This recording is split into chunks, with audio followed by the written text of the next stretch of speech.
Hey, this is Tracy Lewis with Stuff and Things. Today is a saying goodbye project and a saying hello project all in one. So Grace's garden is retiring. I have not used it anywhere near enough for how pretty it is.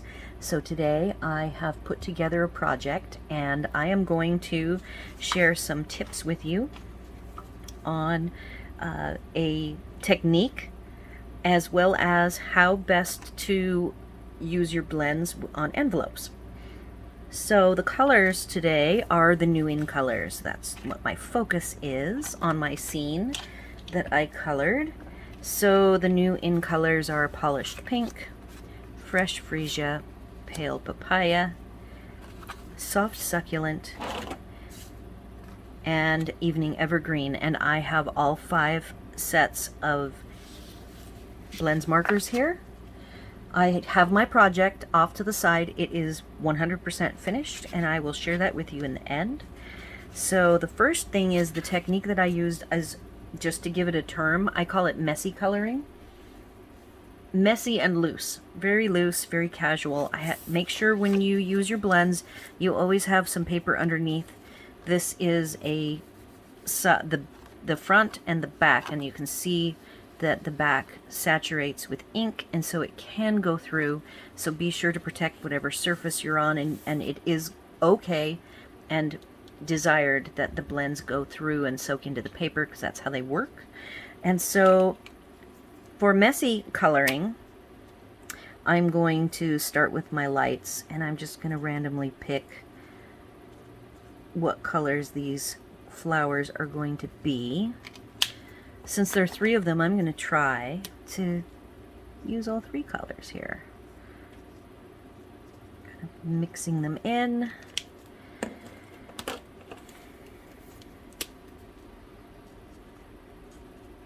And I am not caring whether I stay in the lines or not. And I'm actually going to go back in and add more color.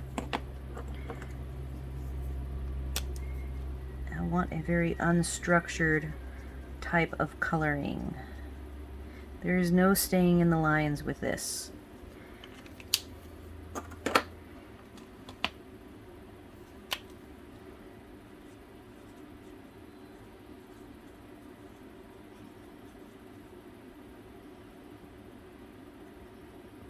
I do have the die cuts, and I will be die cutting this piece out.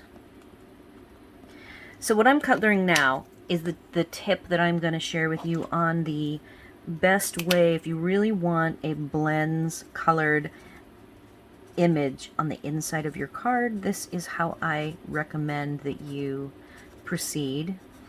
Because the back of the card to me is part of the project, I don't like the backs of my cards to look messy. I don't want this look on the back of my cards, and I don't want that same seeping through color on the envelope. So what I'm doing is making a new layer.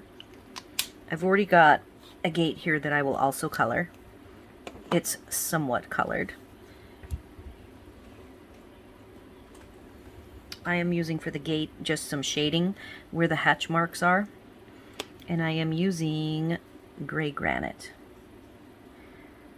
Again, very loose.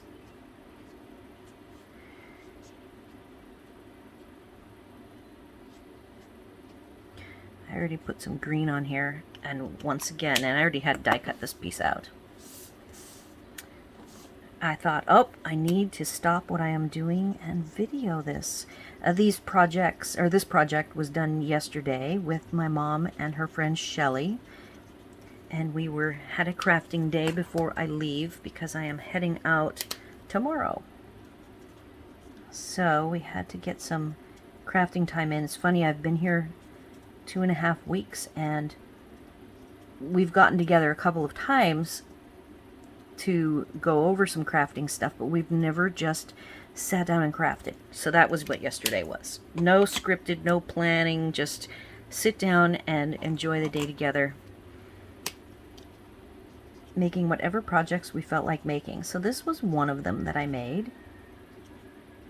What I do really like is that you can go really dark with this green, and I'll point it out in the project that I like that I can go into these little nooks and crannies and get some shadows going. Like that. I really like that kind of look. And I don't mind that I blend the colors together. A little bit of the purple over here with the peach, and some of the peach over on the pink. The commingling of the colors is kind of somewhat what I am after. So that's my wonderful messy flower. I've done a little bit with the gate. For your envelope, to prevent, you're not going to be able to prevent the bleeding through on the inside, but just take a piece of paper, fold it, slip it in,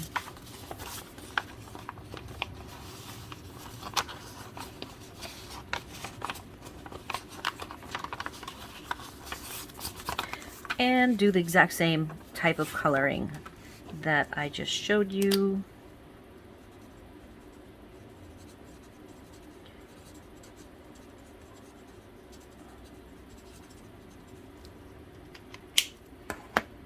And I'm just kind of grabbing whatever pens is nearby.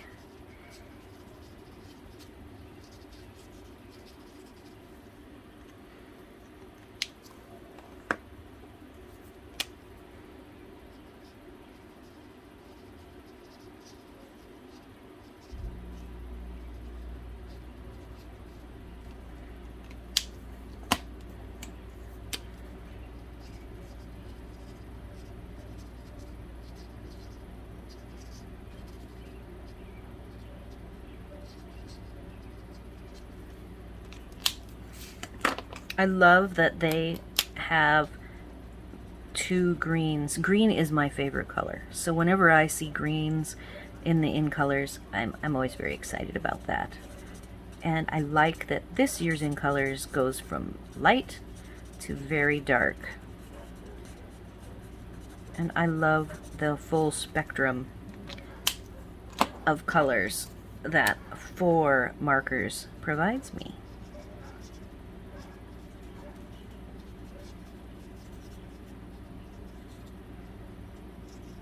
So I'm going in with the dark. I even have one darker that I can go. And what I like to do is go right in here in these nooks and crannies and give some shaded effects.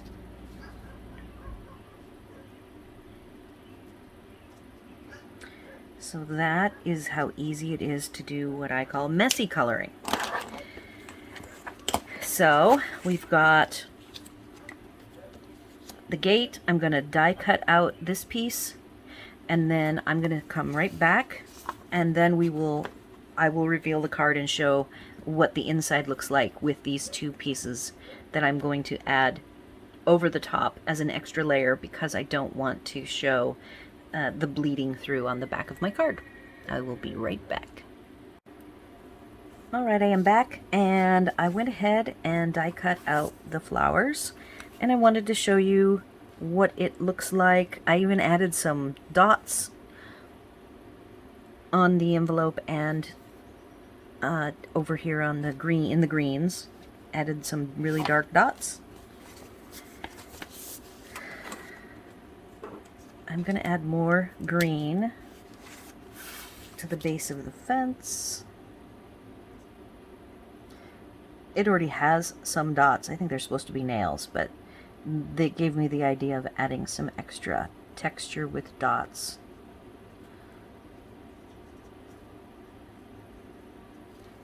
Just to get it a little more green.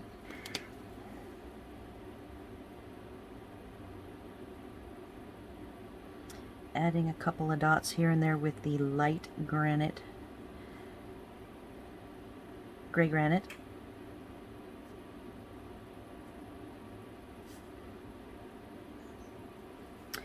All right, now I will share the project.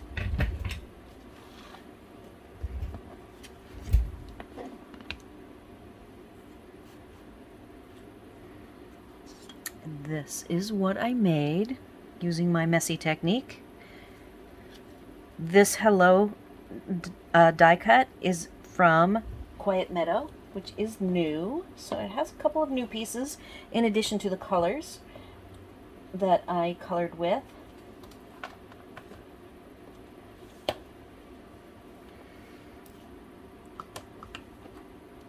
This is the new trim in the Evening Evergreen.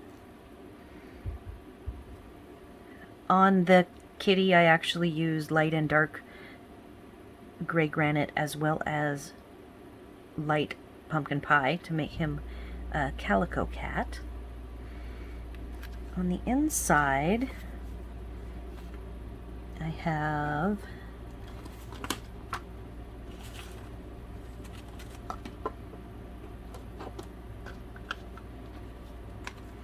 in mind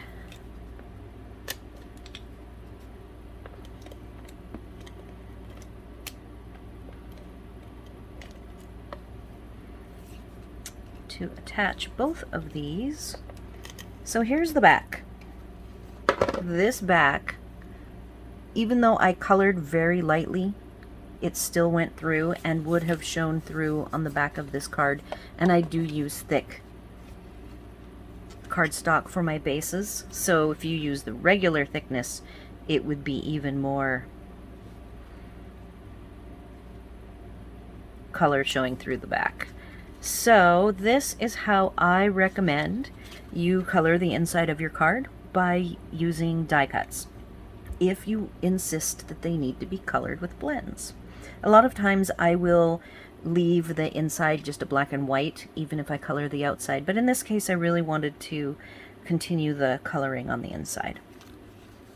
So on the outside here, you can see where I went in with the darkest. Here with the flowers, I'm okay with a little white. There's a lot of little white spots coming and going, and I am totally okay with that. The messier the better. Just the hint that there's flowers and leaves is all I'm after. And now I'm going back and adding some of these dots that I added on the envelope, especially down in the white cutout areas that I left pretty white. My background is the brick embossing folder, for implying that this is some floral element, and there's a wall of a building behind it. And then I just used a smoky DSP that is the, let me get the name of it for you. I hate when I guess and it is incorrect. And I just put it back in here. It is called In Good Taste Designer Series paper, and there are a whole bunch of wood grain textures on the back of, on the other side it's tiles. And this particular one just happened to be not wood grain, it's just a gradient gray. So I didn't want to overpower, since this is such a busy set of dies with this scene I've created, I wanted to go with a pretty neutral looking background. Alright, and that finishes up this project. Here is the front. There is the inside. And here is the envelope. If you have any questions, comments, or suggestions, please leave them here on my video or over on my blog. Like and subscribe, and hit the bell so you're notified when my videos drop. And thanks for watching.